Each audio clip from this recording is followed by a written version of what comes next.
Hello everyone, मैं अमरजीत। स्वागत है आपका हमारे YouTube channel maths by platform के अंदर। आज के इस वीडियो में हम बात करने वाले हैं चैप्टर सेट की बात। चैप्टर सेट आपके पास 11th क्लास में होता है फर्स्ट चैप्टर। तो जो सेट से होता है, सेट से ही पूरा 11th क्लास और फिर 12th क्लास एक तरह से मान लीजिए बेस होता है सेट। क्योंकि बिना सेट के आप रिलेशन फंक्शन नहीं पढ़ पाओगे। जब रिलेशन फंक्शन नहीं पढ़ पाओगे तो आईटीएफ वगैरह जितने भी टॉपिक हैं, कैलकुलस में भी चीजें हैं, आप उसको भी नहीं पढ़ पाओगे अच्छे से। तो पढ़ते हैं सेट के बारे में। सेट मतलब ये नहीं कि कुछ सेट करवाना, आप समझ रहे हैं ना क्या सेट करवाना। तो हम पढ़ेंगे मैथ्स में सेटिंग की बात करते हैं। देखते हैं सेट क्या है। Set is a collection of well defined object. Set क्या है? एक कलेक्शन है वेल डिफाइंड ऑब्जेक्ट की। जैसे हमने एग्जांपल दिया कि आप क्या करिए, 5 top wicket taker in test cricket. Test cricket में आप टॉप 5 विकेट टेकर्स की बात करते हैं, ठीक है। तो आप आसानी से बता दोगे। टॉप पे मुथैया मुरलीधरन, पी जेमी एंडरसन और भी अनिल कुंबले वगैरह वगैरह जो भी नाम है आप बता दोगे आसानी से। तो इनको आप आसानी से बता सकते हो। ये हर एक बंदे के लिए सेम होगा, चाहे मैं निकालूं चाहे वो आप निकालो, आराम से फटाक से बता दोगे कि हाँ हमारे पास टॉप 5 विकेट टेकर्स कौन है।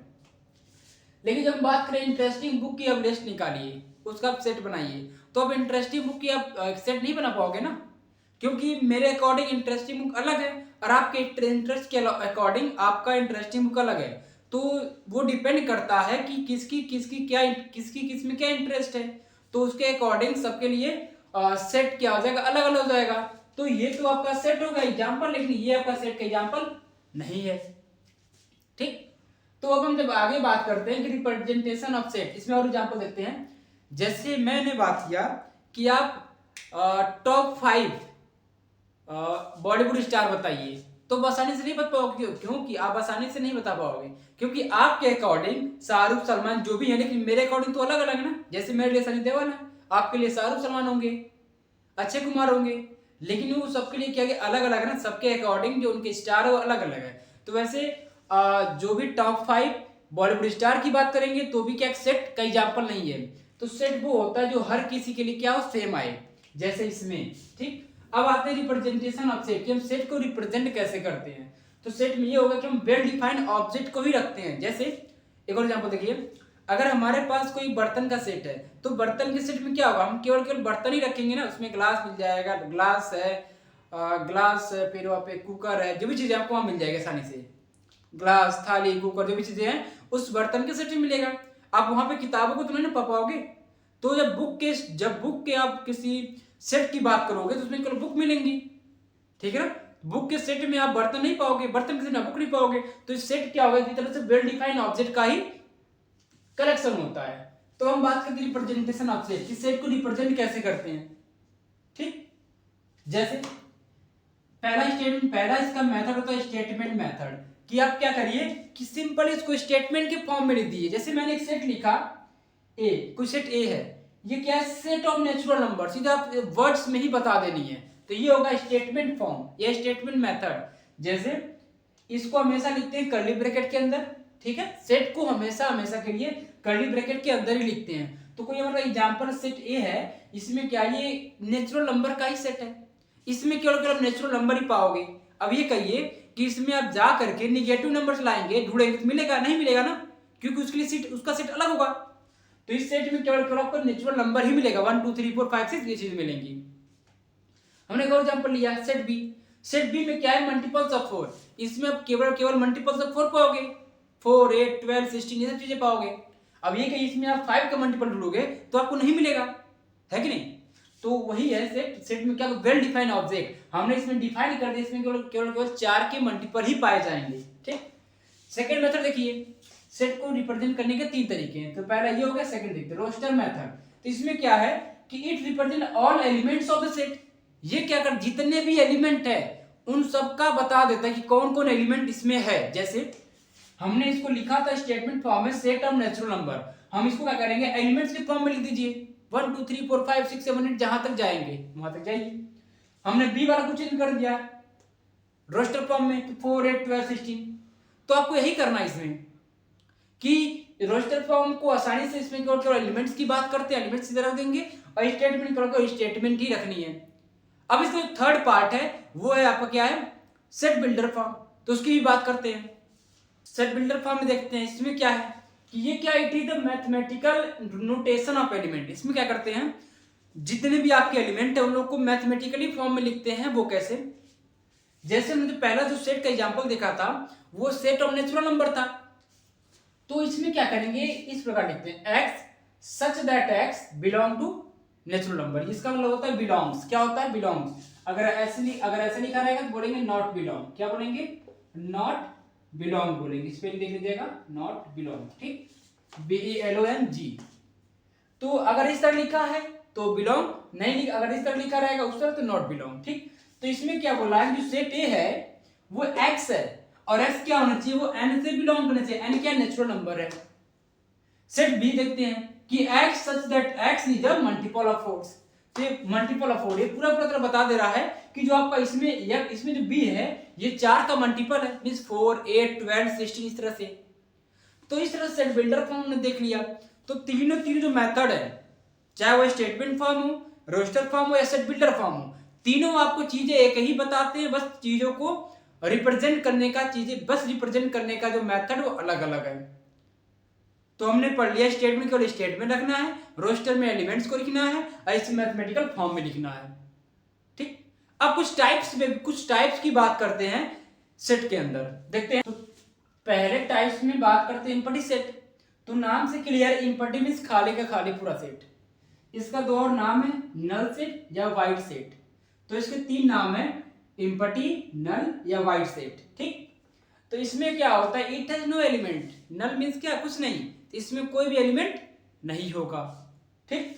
जैसे इसको रिप्रेजेंट करने का तरीका ये होता है कि ए बराबर ये नल सेट, इस तरह से भी एलिमेंट नहीं है। तो अब देखते हैं सेकंड सेट, सिंगलटन सेट। क्या है, सिंगलटन, नाम से क्लियर सिंगल। इसमें क्या होगा, केवल एक एलिमेंट होगा। जैसे कोई सेट ए है, इसमें केवल 1 है, इसमें केवल एक ही एलिमेंट है, ठीक। सेट के जितने भी एलिमेंट होते हैं अंदर, उसकी जितने भी सब चीजें होती, नंबर्स होती हैं, नंबर्स हो या कुछ भी हो, उन्हें हम एलिमेंट्स का नाम देते हैं। तो जिसमें एक एलिमेंट वो सिंगलटन, जिसमें एक भी एलिमेंट नहीं वो आपका null set, empty set, void set. तो और भी देखते हैं और टाइप्स इसके हैं। तो टाइप नंबर 3 देखते हैं, फाइनाइट सेट क्या है। नाम से क्लियर है, फाइनाइट सेट में it contains finite number of element. जिसमें क्या हो, लिमिटेड नंबर ऑफ एलिमेंट होगा उसे बोलेंगे फाइनाइट सेट। जैसे सेट है यहाँ पे, इसमें 1 2 3 4 4 एलिमेंट से फिक्स कर दिया हमने, ठीक। उसका जस्ट उल्टा इनफाइनाइट सेट, इसमें क्या होगा, इनफाइनाइट नंबर ऑफ एलिमेंट होगा। नाम से क्लियर होगा, ये सेट है नेचुरल नंबर की लिमिट नहीं होती है। आप 1 से लगाए, जहां तक जाना वहां जाइए। जैसे set of odd number limitless, set of even number limitless, set of prime number limitless, set of complete number सब लिमिटलेस हैं। Set of integer, set of real number, set of rational number, set of irrational number, सब के सब क्या है आपके पास, infinite set है, ठीक है ना। और फाइनाइट सेट में क्या होगा, लिमिट कर देगा, ठीक। अब आते हैं इक्वल सेट। इसमें क्या होगा, आपके पास 2 सेट हैं और दोनों सेट में क्या होगा, जो एलिमेंट होगा वो सेम होंगे, तो बोलेंगे इक्वल सेट है। जैसे कि आपका सेट ए है, सेट ए में क्या है 1 और 2 3 है, और सेट बी में क्या है 3 2 1 है। अब देखिए दोनों में, इन दोनों सेट में क्या है, एलिमेंट जो है ना वो सेम टू सेम है। तो अगर एलिमेंट सेम टू सेम है तो क्या बोलेंगे, इक्वल सेट है, ठीक। इतनी बात क्लियर। तो यहाँ भी 1 2 3 था, यहाँ भी 3 2 1 है, 1 2 3 यहाँ भी एलिमेंट, यहाँ भी 1 2 3 थी। अगर एलिमेंट सेम आ रहे हैं तो इक्वल सेट हो जाएगा वो। आपका अगला आता है इक्विवेलेंट सेट। इसमें क्या होगा, 2 set having same category of element. थोड़ा सा अंतर देखिएगा, इसमें 2 सेट होंगे और दोनों सेट में क्या होंगे कि सेम कैटेगरी ऑफ एलिमेंट होंगे। जैसे ये सेट ए है, इसमें ए बी और सी है, ठीक। ये सेट बी, इसमें एम एन ओ पी है। अब ये इक्विवेलेंट सेट है, क्यों, क्योंकि ए बी सी और एम एन ओ पी ये दोनों क्या है, इंग्लिश लेटर्स हैं अल्फाबेट्स के। ये सब क्या है, लेटर्स हैं इंग्लिश अल्फाबेट्स के। तो इस वजह से दोनों क्या होंगे, इक्विवेलेंट सेट हो जाएंगे। जैसे मैं बात करूं एक और सेट, एक सेट में 1 2 3 है, एक सेट में 5 6 7 है मान लीजिए। तो ये सब क्या है, एक हमारे काउंटिंग नंबर्स के सेट्स हैं, तो इक्विवेलेंट सेट के अंदर आ जाएंगे ये। तो आपके ऊपर आप कैसे को समझते हैं, ठीक है। तो इक्विवेलेंट सेट में समझ में आपको आसानी से आ गया होगा। तो हम बढ़ते हैं, और कुछ टाइप्स हैं, A B C D E F G की बात करते हैं सबसेट के बारे में, ठीक। तो सबसेट क्या आपके पास, अ सेट ए। देखिए अभी तो जो मैं टॉपिक जो भी टॉपिक पढ़ा वो इतने मतलब हल्के फुल्के थे। जो मेन आपका आता है, जो हर जगह यूज होता है, सबसेट है, प्रॉपर सबसेट है, सुपर सेट है, पावर सेट है, ये चीजें आती हैं। तो हम उसी तरफ आगे बढ़ रहे हैं। तो अब यहाँ थोड़ा ध्यान दीजिएगा कि क्या चीज है। तो सबसेट क्या बोला, देखिए a set A is said to be a subset. एक कोई सेट है, वो उसको ए सबसेट तब बोलेंगे, अभी ए को बी का सबसेट तब बोलेंगे इफ ईच एलिमेंट ऑफ ए, जब ए का सारा एलिमेंट बी में पाए जा रहे हैं तो उसे बोलेंगे कि A is the subset of B. जैसे एग्जांपल, अगर हमारे पास सेट ए है, इसमें क्या है 1 और 2 है। एक हमारे पास बी है, इसमें क्या है 1 2 3 और 4 है। बात क्लियर? तो अब ध्यान देखिए कि जो सेट ए का जो एलिमेंट है वो बी में पाए जा रहे हैं, 1 और 2 इसमें पाए जा रहे हैं ना, तो क्या बोलेंगे कि ए जो है सबसेट है बी का। और उसको दिखाने का तरीका ये होता है, यू को इस तरह कर दीजिए, ठीक, ये हो गया तरीका लिखने का कि ए क्या है, बी का सबसेट है। अब ये बताइए, क्या बी का सारा एलिमेंट ए में पाया जा रहा है? नहीं है, तो आप नहीं बोल सकते हैं इसको।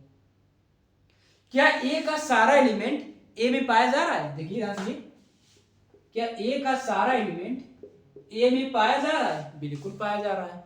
अब ए को ए से ही कंपेयर कर दो, तो कोई भी सेट होता है ना, वो अपने आप अपने इटसेल्फ का, अपने खुद का क्या होता है, सबसेट होता है। ये चीज आप नोट कर लीजिएगा, बी क्या अपने आप का खुद ना खुद क्या है, सबसेट है। तो every set is the subset of itself, ये आप बोल सकते हैं। तो आपका जो मेन पॉइंट था ये समझ आ गया ना। तो आगे बढ़ते हैं, तो सबसेट के सीरीज को आगे बढ़ाते हैं। और एक चीज यहां पर हो रहा है proper subset.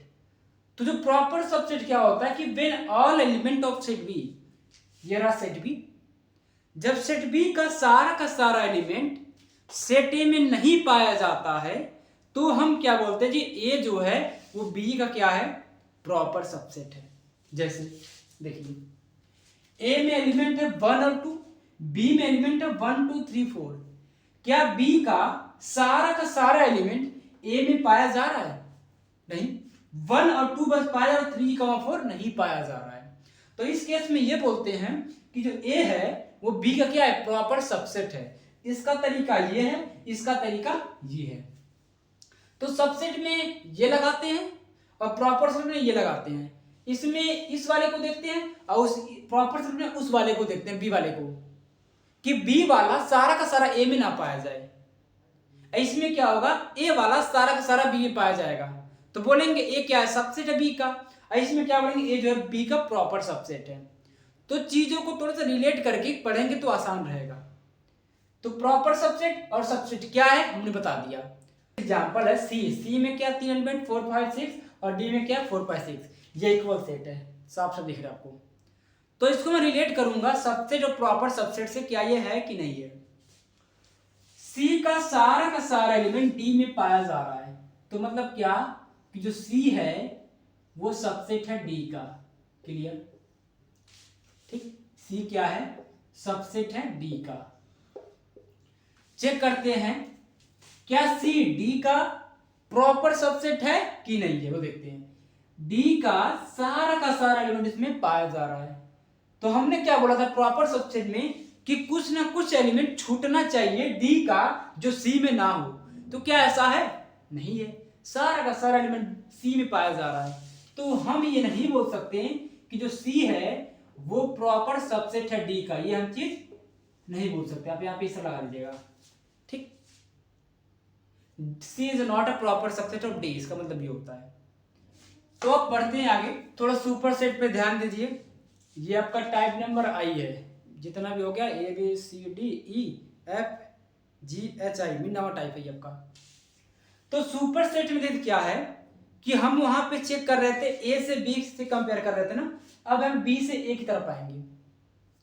If all the element of set B, अगर सेट बी का सारा एलिमेंट सेट ए का हिस्सा है तो क्या बोलेंगे कि जो ए है वो आपका, जो ए है वो आपका सुपर सेट है किसका, बी का, इस तरह बोलेंगे। ठीक है, ऐसा ही तो बोला जाएगा कि जो ए है वो बी का सुपर सेट है। अगर इसको आप इस तरह भी बोल सकते हैं, जो बी है वो सबसेट है किसका, ए का। इसको आप इस तरह भी बोल सकते, दोनों चीज क्या होंगी, एक ही चीज है। देख लो, दोनों चीज क्या है, एक ही चीज है। तो आपको समझना है कि कैसे सुपरसेट, कैसे सबसेट, कैसे प्रॉपर सेट आपको समझना है। यहाँ पे क्या था कि बी का सारा एलिमेंट ए में पाया जा रहा है, इस वजह से ए क्या है, बी का सुपरसेट है। लेकिन उसमें क्या था, सबसेट में क्या था, हम इधर से कंपेयर करते कि ए का सारा एलिमेंट बी में पाया जा रहा है, लेकिन यहाँ पे बी से ए में कंपेयर किया जा रहा है, तो इस वजह से यहाँ पे इसका जो मुख है इधर खुल गया है। अब आते हैं आई जे नंबर पे। ठीक, देखते हैं प्रॉपर सुपरसेट क्या है, देखते हैं ये क्या है। जैसे वहां पे हम पढ़े थे प्रॉपर सबसेट के अंदर कि बी का सारा एलिमेंट ए में ना पाया जाए, कुछ एलिमेंट छोड़ करके बाकी सारा उसमें पाया जा रहा था। तो प्रॉपर सुपरसेट में क्या होगा कि बी का सारा एलिमेंट ए में नहीं पाया जाएगा। देखिए ये जो होगा बी का सुपरसेट तो होगा, जो ए होगा वो बी का सुपरसेट तो होगा। एक मिनट, थोड़ा सा गड़बड़ कर दिया गया है, इसको बी मानिए, इसको आप ए मानिए। ठीक, हाँ अब ठीक है। यहां पे क्या है, वही चीज यहां पे प्रॉपर सबसेट में क्या पढ़े थे, प्रॉपर सबसेट में पढ़ा गया था कि जो बी के सारे एलिमेंट ए में पाए जाएंगे। ठीक, लेकिन कुछ एलिमेंट को छोड़ के। लेकिन इसमें क्या है, प्रॉपर सब सुपरसेट में क्या बिल्कुल इस तरह है। जैसे सुपरसेट में क्या पढ़ा कि बी वाले का सारा एलिमेंट ए में पाया जाएगा, ये हो गया। लेकिन इसमें क्या होगा, इसका बी वाले का सारा एलिमेंट इसमें पाया जाएगा, लेकिन कुछ को छोड़ के। जैसे यहाँ पे ए बी सी तो पाया जा रहा है, लेकिन डी नहीं पाया जाएगा इस वाले सेट में। इस वजह को बोलते हैं प्रॉपर सुपरसेट। तो हमने proper superset, proper set, subset, जितनी भी चीजें पढ़ लिया। अब आगे पढ़ते हैं और चीजें क्या है, आई जे के नंबर पे पढ़ते हैं। आगे देखते हैं पावर सेट क्या है, देखते हैं क्या है। देखिए पावर सेट के ऊपर आपके कॉम्पिटिटिव एग्जाम में बहुत क्वेश्चन बनते हैं, तो मैं कोशिश करता हूं पावर सेट के बारे में बताने के लिए। तो it is the set of all subset. ये क्या है, जितने भी आपके पास सबसेट है उन सभी सबसेट का सेट होता है ये पावर सेट। जैसे हमारे कुछ सेट ए था, सेट ए में क्या है, 3 एलिमेंट है, 1 2 और 3 मान लिया। तो इसके क्या पावर सेट है, तो पहले इसके जितने सबसेट है वो तो बना लो, इनके सबसेट का सेट बना देना। तो इनके सबसेट्स क्या क्या है वो देखिए। पहला नल सेट, सेकंड 1 को रखिए, फिर 2 को, फिर 3 को, फिर 1 और 2 को, फिर 2 और 3 को, फिर 1 का 3 से, फिर 1 2 3 कर दो। ठीक है, तो जितने भी इसके बने इन सब कर्ली ब्रैकेट में रखिए। कर्ली ब्रैकेट क्या ये एक तरह से एक एलिमेंट के रूप में प्रेजेंट कर रहा है। ये भी एक एलिमेंट, ये भी एक एलिमेंट, ये भी एक एलिमेंट, ये भी ऐसे करके करके आपके पास टोटल 8 एलिमेंट बन गए। तो जो पावर सेट में जो नंबर ऑफ एलिमेंट कितने बने, 8 बने, उसी को आप सबसेट बोलते हो। तो अगर हमारे पास 3 एलिमेंट आए किसी सेट में, तो उसके पावर सेट कितने बन सकते हैं, 2 पे पावर 3 8। तो इसी पर लेट करता हूं, let a set has an element. किसी सेट में कितने एलिमेंट है, एन एलिमेंट है, तो इसका जो पावर सेट होगा ना वो हो जाएगा 2 पे पावर एन। इस फार्मूला को आप नोट कर लीजिए। ठीक, क्यों एग्जाम में क्वेश्चन पूछता है कि पावर सेट कितने होंगे इसके, तो आपको अगर नंबर ऑफ एलिमेंट पता है तो 2 पे पावर एन करके निकाल लेंगे। अगर किसी सेट में 4 एलिमेंट है तो 2 पे पावर 4 में 16 हो जाएगा। किसी सेट में अगर 10 एलिमेंट है 2 पे पावर 10 कर दो 1024 हो जाएंगे। तो इस तरह से निकाल सकते हैं पावर सेट। अब अगला क्या है कि यूनिवर्सल आई जे के एल, यूनिवर्सल सेट क्या है। यूनिवर्सल सेट है, ये आपका लास्ट टाइप है। ठीक है, तो यूनिवर्सल सेट क्या होता है कि आपने जितने भी सेट पढ़े ये उन सब का समावेश होता है। जैसे हमारे को सेट ए है, इसमें 1 और 2 है, कोई सेट बी है इसमें 2 3 4 जितने भी एलिमेंट है 1 2 3 4। ठीक है, तो इन सभी एलिमेंट्स को एक साथ लिख लो, वही आपका यूनिवर्सल सेट हो गया। एक बार लिखना याद रहे, एक बार ही। तो यहाँ पे 1 है, 2 है, 3 और 4 है, तो ये सब क्या यूनिवर्सल सेट के अंदर आ जाएंगी। उसी प्रकार अगर हमारे पास कोई सेट ए है, इसमें ए बी सी है, और कोई सेट बी है, इसमें क्या हमारे पास डी ई एफ है, तो जो यूनिवर्सल सेट बनेगा वो ए बी सी डी ई और एफ बन जाएगा। तो सभी एलिमेंट्स को आपको एक एक बार लिख दीजिएगा, आपका यूनिवर्सल सेट तैयार हो जाएगा। ठीक, तो इतना आपको समझ में आ गया। ये रहा टाइप्स ऑफ सेट के बारे में। तो हम बात करेंगे कुछ उसके ऊपर, ऑपरेशंस के ऊपर बात करेंगे, देखते हैं कैसे क्या है। अब हम बात करते हैं यूनियन ऑफ सेट की। यूनियन मतलब तो संगठन होता है, जैसे संगठन होता है तो बोलते हैं स्टूडेंट यूनियन, मीन्स के छात्र का संगठन। तो यूनियन ऑफ सेट की बात करते हैं, जैसे हमारे पास कोई सेट ए है, इसमें एलिमेंट है 1 2 1 कामा 2 है, ठीक है, और कोई सेट बी 1 2 3 है, कोई सेट बी है, इसमें क्या है कि 4 5 6 है। तो जो हम ए यूनियन बी जब निकालते हैं ना, ये होता है सिंबल यूनियन का, यू होता है, लेकिन यार थोड़ा सा छोटा बनाइएगा ए और बी कंपेयर में। ठीक, तो ए यूनियन बी वो क्या, जितने एलिमेंट है उनको एक ही बार लिख दो, ये आपकी क्या हो गई, यूनियन आ गई। अब एक होता है इंटरसेक्शन ऑफ सेट। क्या होता है, इंटरसेक्शन ऑफ सेट्स। इसमें क्या होता है कि इसमें ये सिंबल होता है उल्टा यू। ठीक, तो जब उल्टा यू, जब ए यूनियन बी निकालते हैं, तो जो दोनों सेट में जो कॉमन मिल रहा है वो अब क्या होगा, क्या होगा, वही आपका इंटरसेक्शन ऑफ सेट्स होगा। तो फिर कुछ कॉमन नहीं मिले तो 5 हो जाएगा। जब कॉमन कुछ ना मिले तो 5 लिख दीजिएगा, ठीक है। उसी एक और एग्जांपल दो ताकि आपको आसानी से क्लियर हो जाए। कोई सेट पी है, इसके अंदर क्या हमारे पास एलिमेंट है, ए बी और सी है। कोई सेट क्यू हमारे पास, किसमें एलिमेंट क्या है, बी सी डी और एफ है। तो जब इसका इंटरसेक्शन निकालेंगे, कॉमन क्या मिल रहा है, इसमें बी और सी मिल रहा है कॉमन, यहाँ बी सी, यहाँ बी और सी है, तो ये आपका हो जाएगा क्या, intersection of sets. Union of set, intersection of set हमने देख लिया। अगर किसी दो सेट का इंटरसेक्शन अगर 5 आ रहा है, उनको नाम दिया जाता है डिसजॉइंट सेट। जहां पे आप टाइप्स लिखे तो वहां पे इसको ऐड कर लीजिए, क्या बोलेंगे, डिसजॉइंट सेट।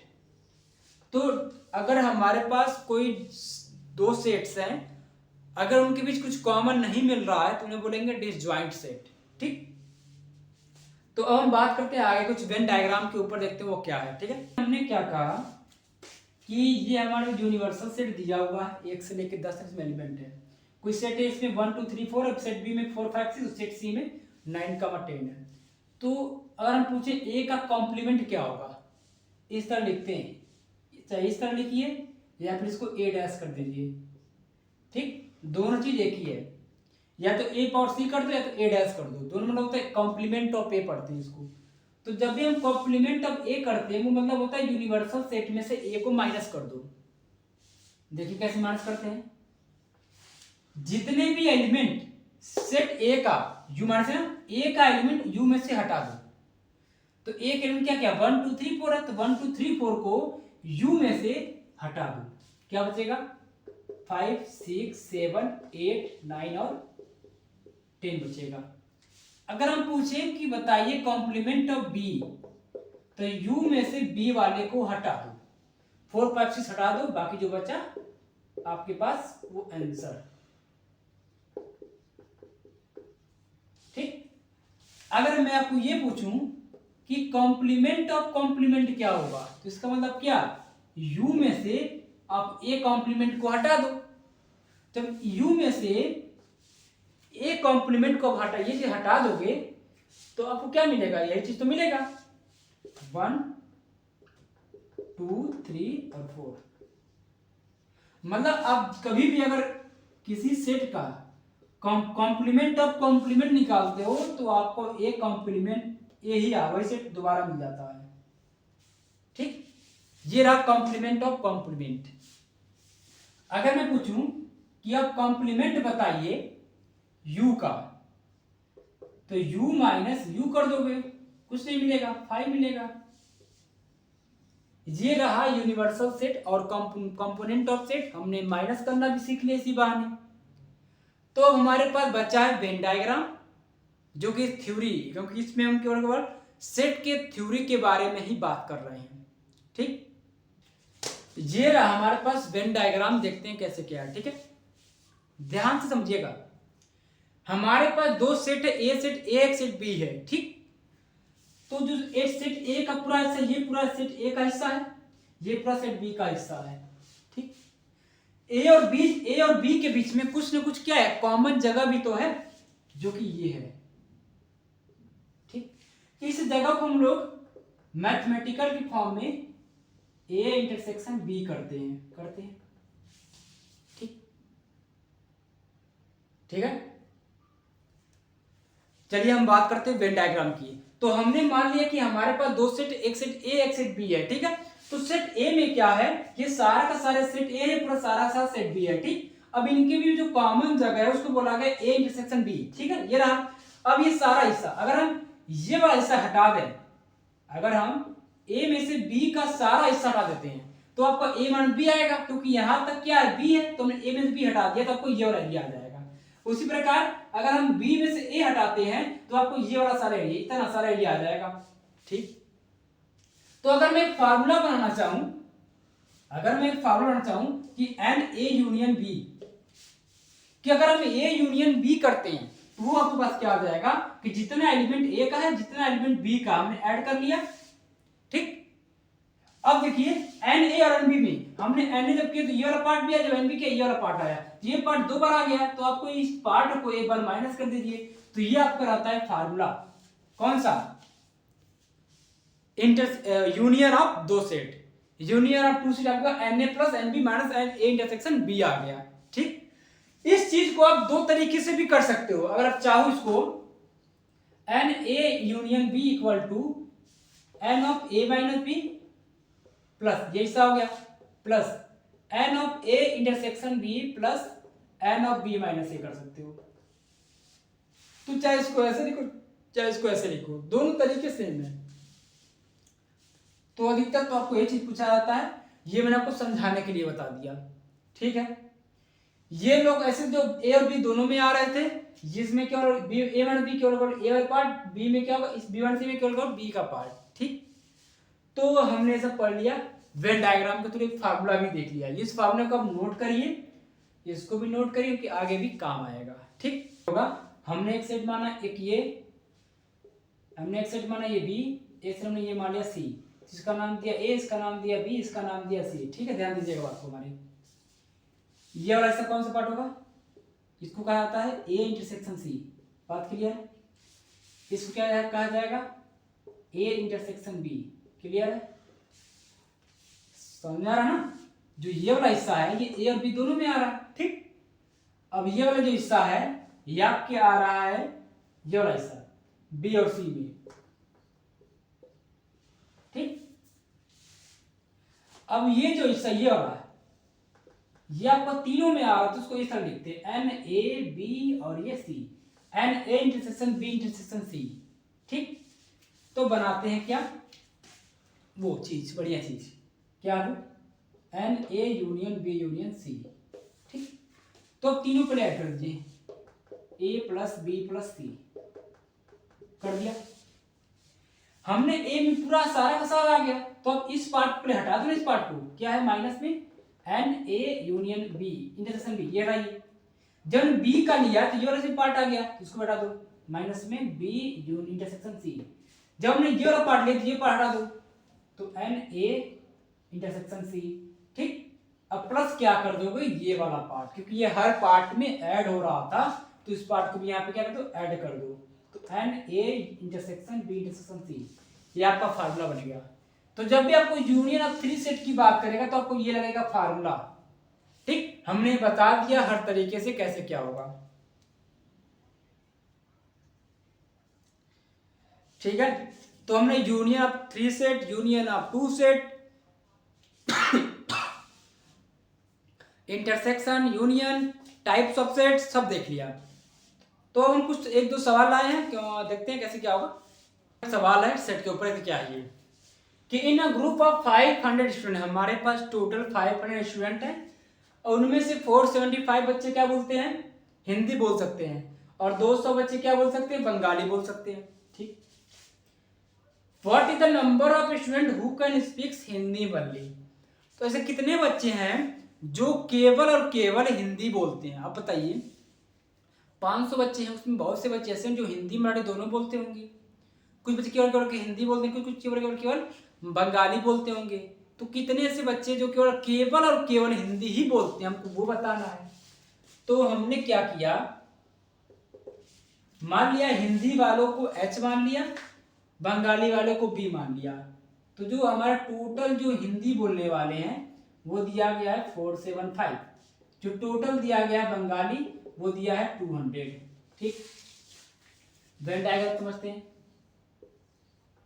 ये आपके हिंदी वाले, आपके बंगाली वाले। ठीक, और आप क्या निकालना है, जो केवल और केवल हिंदी बोलते हैं। तो मतलब आपको क्या ये पार्ट निकालना है, ये हिंदी बस, ये पार्ट नहीं। तो आप क्या निकालना, H माइनस का B निकालना है। तो अब अगर NH माइनस B निकालना है तो अब क्या करना पड़ेगा, पूरा H ले लो, इसमें से हिस्सा माइनस कर दो, इंटरसेक्शन वाला, आपका आंसर आ जाएगा। ठीक है, तो अब आपको यूनियन दिया हुआ 500, ठीक है, टोटल दिया ना, टोटल आपको दिया H, B कितना 500। ठीक, तो लगा दो फार्मूला, क्या होता है, NH कर दो प्लस NP कर दो माइनस में N of H intersection B कर दो। ठीक, अगर आपको ये आपको शायद पता है कितनी है, 500 है, ये आपको पता है 475 है, ये आपकी पता है 200 है, ये आपको निकालनी है। जब सॉल्व करोगे आपके पास क्या आ जाएगी, शायद 4 2 6 मतलब 175 आ गई। ये हमारे पास क्या आ गई, इसकी वैल्यू। ठीक, इतने लोग ऐसे जो हिंदी और बंगाली दोनों साथ में बोलते हैं। अब आपको निकालनी है ये वैल्यू, तो आ रही कितनी, NH कितनी है हमारे पास, NH हमारे पास है 475 माइनस 175, कितनी आ जाएगी 300। तो 300 ऐसे लोग हैं जो केवल और केवल हिंदी बोलते हैं और कुछ नहीं बोलते हैं। क्वेश्चन नंबर 2 थोड़ा ध्यान दीजिए, क्या है, in a class of 100 student, total 100 बच्चे हैं, ठीक है, 70 है टेकन साइंस, 70 बच्चे ऐसे क्या हैं जो साइंस लिए हैं, और 60 बच्चे ऐसे जो मैथ लिए हैं, और 40 बच्चे ऐसे हैं जो साइंस और मैथ दोनों लिए हैं। तो बताना ऐसे कितने बच्चे हैं जो ना ही साइंस ना ही मैथ लिए हैं। क्या बकचोदी है वो, देखिए, ना ही साइंस ना ही मैथ लिए हैं, इसकी बात कर रहा है। तो वो कैसे निकालेंगे, देखिए यहाँ से इस सवाल को थोड़ा वेन डायग्राम समझने की बात। ठीक है मेरी, मान लिया ये चीज है, ठीक है, ये आपके मैथ वाले हो गए, आपके साइंस वाले हो गए। ठीक है, हमने ये बना दिया यूनिवर्सल सेट। ठीक, ये आपका यूनिवर्सल सेट यू है। ठीक है, ध्यान सुनिएगा, ध्यान सुनिएगा, मैथ वाले बच्चे दिया हुआ, साइंस वाले बच्चे दिया है। अब यहाँ क्वेश्चन पूछ रहा है ऐसे बच्चे कौन से हैं जो ना ही साइंस ना ही मैथ। तो अब इस वन डायग्राम में क्या बताओगे यार, क्योंकि ये वाला पार्ट तो आपके एम वाले हैं, मैथ वाले हैं, ये पार्ट साइंस वाले हैं, ये दोनों वाले हैं। तो जो बाहर के जो आउटर पोर्शन है, ये वो लोग हैं जो ना ही साइंस ना ही मैथ ना कुछ लिए हैं, तो उसकी बात कर रहा है। ठीक है, देखते कैसे निकलेगा वो बात करते हैं। तो उसको निकालने के हम यूनिवर्सल सेट में से यूनिवर्सल सेट में से हम क्या करेंगे, इसका यूनियन माइनस कर देंगे, आपका आ जाएगा। तो ये यूनिवर्सल सेट में मतलब कितना, टोटल कितना 100 बच्चे हैं, तो 100 में से ये चीज माइनस कर दोगे, आपके पास आ जाएगा। दो देखते हैं वो कैसे होगा, निकालते हैं एन एम यूनियन, तो n M plus n S plus minus n M union S, ये दिया हुआ है। तो मैथ वाले बच्चे कितने हैं हमारे पास, 70 है, जो मैथ 70 नहीं 60 है, प्लस ये 70 और माइनस का 40 कर दो, 7 6 13, यहाँ पे 90 आ गए। तो 90 बच्चे ऐसे जो क्या हैं, जो साइंस और मैथ पढ़ते हैं हमारे बच्चे। जो कुछ नहीं पढ़ते हैं वो देखिए, जो कुछ नहीं पढ़ते उसको 100 में से आप 90 मान कर, 10 बच्चे ऐसे जो ना ही मैथ ना ही साइंस लिए हैं। ठीक है, तो इस सेट के बारे में ये बेसिक चीज़ें थी। अब बाकी मैं अगले लेक्चर में आपके सामने आऊँगा, कुछ सेट कुछ प्रॉपर्टीज हैं और भी कुछ क्वेश्चंस हैं, तो उसके साथ में हमको मिलेंगे अगले लेक्चर में। तो तब तक के लिए पढ़ते रहिए। हर हर मैथ घर घर मैथ। मिलते हैं अगले वीडियो में 3 दिन बाद। तो ये रहा सेट के ऊपर सारा का सारा ब्यौरा, ठीक। तो अब हम क्या करेंगे कि अगले वीडियो में सेट के ऊपर कुछ प्रॉपर्टी और सेट से रिलेटेड कुछ और क्वेश्चंस, क्योंकि ये तो भी हमने आपको 3 सेट्स के ऊपर हमने सवाल नहीं करवाए हैं, तो हमने भी केवल केवल 2 सेट के ऊपर रखा है। अब 3 सेट्स के ऊपर सवाल हम अगले वीडियो में करेंगे। तब तक के लिए आप पढ़ते रहिए और एंजॉय करिए। बाकी मैं हूं ही। तो हर हर मैथ घर घर मैथ के साथ मिलते हैं अगले वीडियो में।